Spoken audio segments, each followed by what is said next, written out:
This video is brought to you by Flame Yo Noodles, the best instant noodles in the United Republic. No, I'm just playing. I am so late on reviewing this episode of The Legend of Korra, which was awesome. The Spirit of Competition, episode number 5. It's impossible not to love this show, but I want to start out with Tenzin's kids. They're just so hilarious. Like, how Korra's talking to Jinora and Ikki, and Jinora's like, so what's up with you and that firebender? Y'all been spending a lot of time together lately? Like, the way she talks is so hilarious. Like, she's so grown. It's hilarious. And then Ikki, rainbows, and whatever she said, all that stuff about making love. Well, making a love potion, not making love. She's a little young for that. And yeah, so it was just it was awesome to hear them talking to Korra about love advice, and they're younger than her. In this episode, there's a lot of loving going on, real love, and so Bolin and Korra go on a date, and Korra and Bolin are cute. They were cute on their date, the belching, the eating the food, and, pigging out together. It was adorable. And they could make a good couple. But they're friends because, yeah, no, it just won't work out. It's not meant to be. Now, before I start talking about Makura, which, Makura, rock on, I would just like to say that Mako is a hoe. Mako, my brother, you're a hoe. It's okay. We're all human. As long as you don't go too far with it, I'm okay. But I just need you to know that you a hoe. The hoe of Avatar world. No, I'm just kidding. But I think it is safe to say that the Makora ship has sailed. And it is not a small ship. It is a huge cruise liner, and not even Chan's sharp outfit could puncture the hull of it and bring it down. I mean, even though it's so sharp. I don't know, I really like Mako and Korra. I really like their dynamic to get serious on it, just not being like, hey, I'm shipping them, I really want them to be together. It's like, I don't know, I just like their dynamic. It's, they're both kind of hot-headed, but Mako's like mild-temper hot-headed. Like, I don't know, I just really like their coupleness, and holy Makora kiss, like, whoa.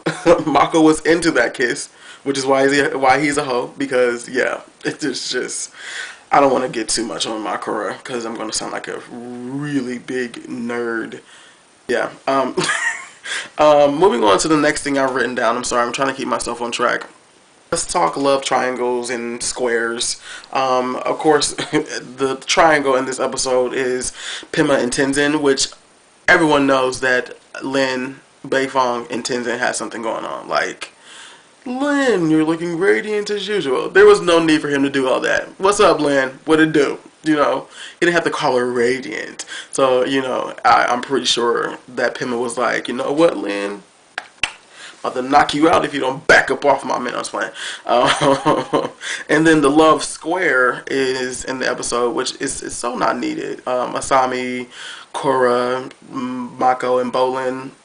It can be prevented. We can just let it go. There's no need for there to be a Mako and Asami. Asami and Bolin both have green eyes. Like, they are meant for each other. Like, if you have the same color eyes, you're basically meant to be soulmates. Like, Bolin is available, Asami. I just want to let you know that. And you're still gorgeous. You're fine. Beautiful. But Mako is not for you. It's just, this episode, like, everything gets laid out with the relationships, and then the relationships start affecting the dynamic that the team has with the pro bending. But before I go into the pro bending, which was amazing this episode, enough talking about the real love. There was some really hilarious moments in this show. Like, there was a lot of points that made me laugh. Bolin running and crying. I know I was supposed to feel bad at that point, but I was rolling. Like, I was barely awake. Like, I was just rolling out of bed, and I'm like, yeah, it's still a little groggy. But once he, like, ran with those flowers, I was just in hysterics. It was hilarious. And then Fat Pablo, which he kind of looked like me whenever I dropped my candy on the floor. Yeah, it's terrible. And then there was this part where this dude is like, "Hey, Mako," and like Mako ignored him because him and Korra had just got into an argument. I laughed so hard at that part. I was dying. Like, I hope someone else laughed with me because it was hilarious. He was just like, "What up? Hey, Mako." And Mako was like, brushed him off. Oh, that was hilarious. I don't know. Like, there was not even a need for that to be there. Like, it didn't elevate the episode. It was just hilarious. And it just, oh, Mike and Brian, you're so amazing. I hope you watched my review of this episode because I freaking love you. And okay, so we're going to go ahead and get into the probe ending. So I won't waste too much more of your time. It was amazing, this episode, as I stated just a second ago. Freaking Korra and like lining up that team and like pushing them off with the water bending, like I got chills. Like, it was that awesome. And then the freaking tiebreaker match that Bolin fought in, like that was so cool. Like, they have to have more tiebreakers. Like, we have to see one for fire and one for water because it was just, I don't know, like the stage. Like, I wasn't expecting it. Like the stage, the pro bending arena rose up, and I was just like, what? Wait a minute, like, and then like, oh gosh, like, I'm just total nerdgasm at that point when I saw that. I don't know. I was in awe of that part of the episode. And I do not like Tano, or whatever, how you pronounce his name. Well, I like him for a second because I'm pretty sure he pronounces Avatar, like M. Night Shyamalan decided to pronounce it in The Abomination. And so for a second I was like, okay, you cool. But I was like, I wanted Naga to like rip his nose off his face. I just do not like him.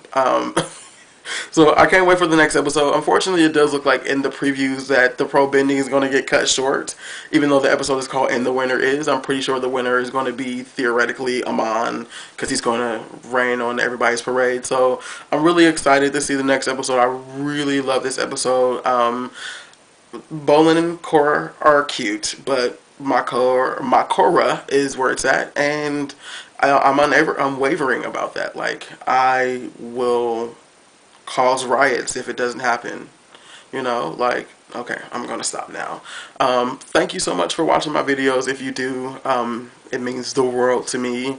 Makes me feel like I have friends and I'm important. And sign up for Coronation. I'll leave a link.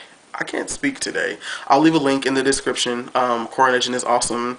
Most people probably already know about it, but if you don't, it like gives you core content before some of the stuff is released. Like, they release cool information. They have this radio talk show called excuse me, not radio, but it's called Republic City Dispatch, and these guys do it. It's pretty awesome, and I'm pretty sure I've said I'm not going to talk anymore for like 5 times. So peace out, and I thank you so much for watching this video, and I apologize that I reviewed it so late. Have a great night. Flameo Hotman.